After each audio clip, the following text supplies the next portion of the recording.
मेरी तरफ से सबको सलाम पहुँचे।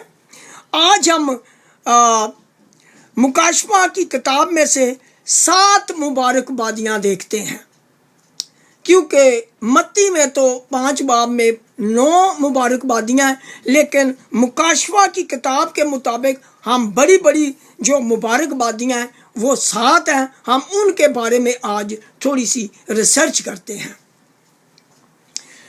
मुकाशफा पहला बाब उसकी 3री आयत। कोई भी भाई बहन बाइबल ले ले और जब मैं बोलूं तो वो मेहरबानी से साफ साफ पढ़ें ताकि सबको मालूम हो कि क्या लिखा है। मुकाशफा पहला बाब उसकी 3री आयत।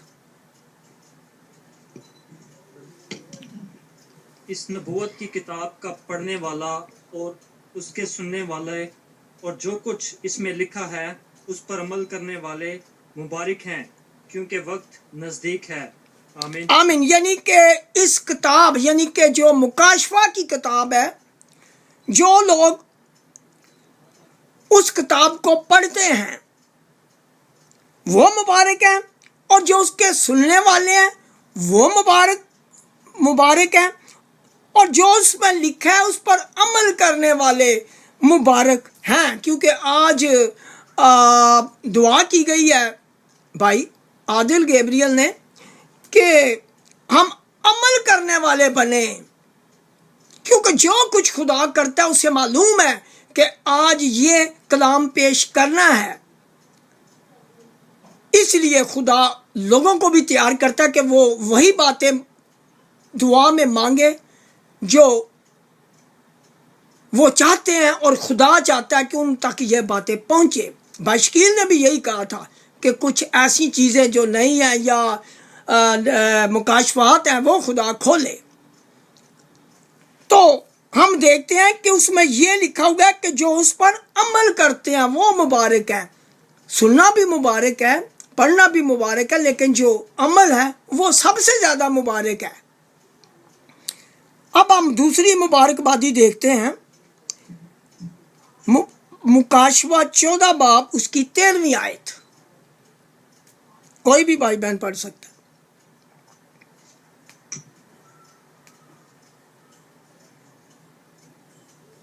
फिर मैंने आसमान में से ये आवाज़ सुनी कि लिख, मुबारक हैं वो मुर्दे जो अब से खुदावंद में मरते हैं। रूह फरमाता है बेशक, क्योंकि वो अपनी मेहनतों से आराम पाएंगे और उनके अमाल उनके साथ साथ होते हैं।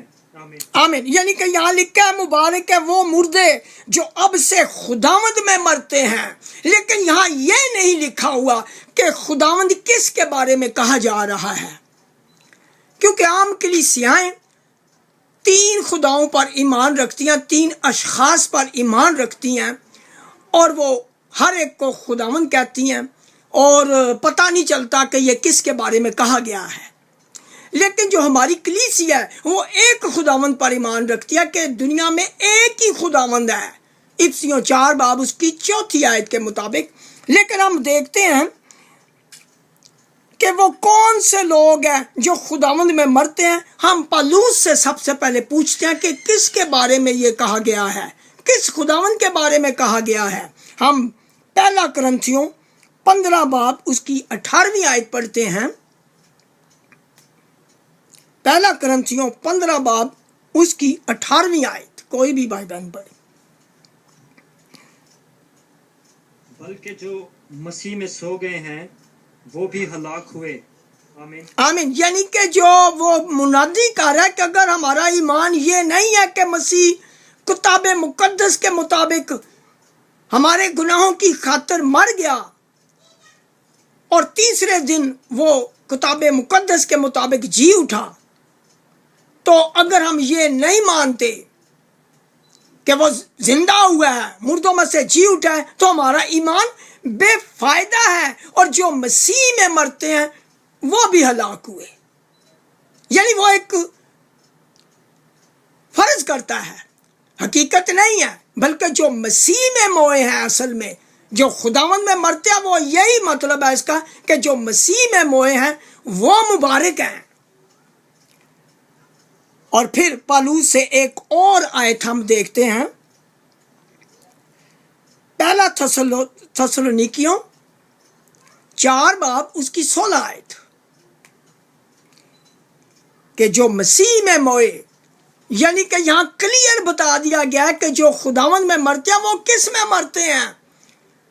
हम किसी अकनूम को खुदा बना सकते हैं और अगर मरे तो वो ऐसे नहीं होगा कि वो खुदा के पास जाएंगे, बल्कि वो जो मसीह में मोए, यानी जो मसीह यसू पर ईमान लाते हैं, वो असल में मुबारक है। पहला थस्सलुनीकियों 4 बाब उसकी 16 आयत।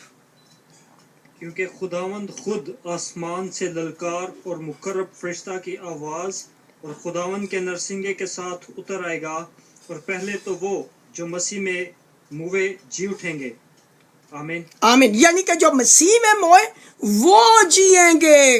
बाकी अगर कोई यहोवा विटनेस को मानता है या इस्राएली है, इब्रानी है, जो यहोवा खुदा पर ईमान रखता है, वो नहीं जिएंगे।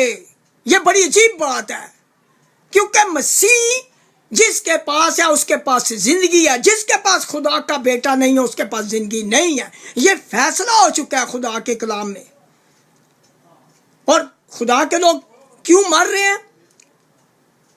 कहते हैं my people perish because lack of knowledge, यानी मेरे लोग अदम मार्फत की वजह से हलाक हुए। अगर हम ईमान रखते और नॉलेज और तालीम हासिल करते तो ना मरते। और इसके बाद तीसरी मुबारकबादी हम देखते हैं मुकाशवा 16 बाब उसकी 15 आयत।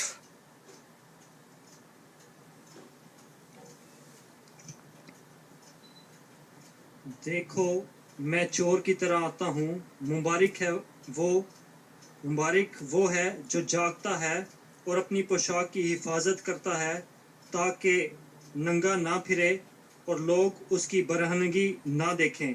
आमीन आमीन। यानी कि खुदावंद कहता है कि जिस तरह चोर आता है, किसी को बता कर नहीं आता, ये खुदा ने मुनासिबत दी है अपने आप को कि भाई मैं चोर की तरह आ जाऊंगा, यानी कि पता नहीं लगेगा।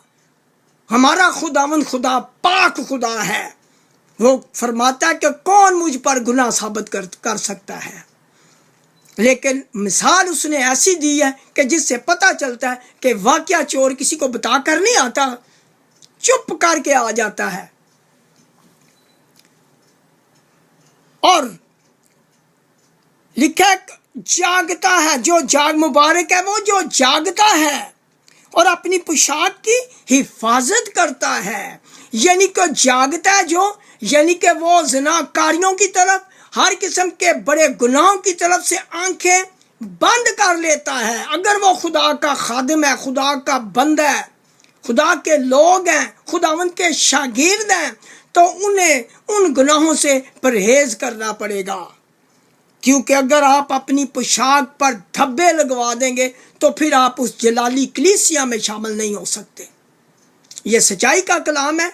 जो कुछ भी कहा जाएगा वो खुदा के कलाम के मुताबिक कहा जाएगा कि अपनी हिफाजत करनी पड़ेगी अपनी पोशाक की, ताकि नंगा ना फिरे, क्योंकि पोशाक उतरवा ली जाएगी। जो पोशाक गंदी की जाएगी उसे उतरवा दी जाएगी और वो नंगा हो जाएगा। ये खुदा ने एक मिसाल दी है कि गुनाह इंसान को क्या कर देता है? नंगा कर देता है। जब आदम और हवा ने गुनाह किया तो वो अपने आप को नंगा महसूस करते थे, इसीलिए उन्होंने लुंगियाँ बनाई थी, अपने वो पत्तों, अंजीर के पत्तों से उन्होंने अपनी लुंगियाँ बनाई थी।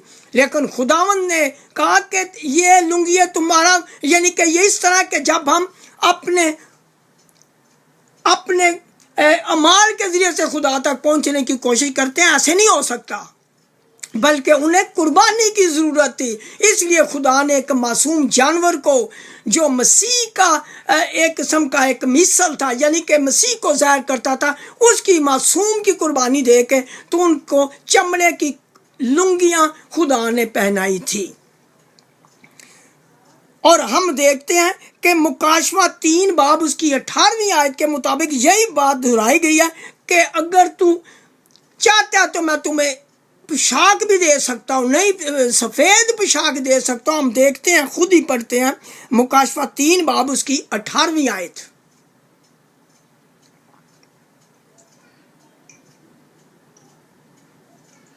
اس لیے میں تجھے صلاح دیتا ہوں کہ مجھ سے آگ میں تپایا ہوا سونا خرید لے تاکہ دولت مند ہو جائے، اور سفید پوشاک لے تاکہ تو اسے پہن کر ننگے پن کے ظاہر ہونے کی شرمندگی نہ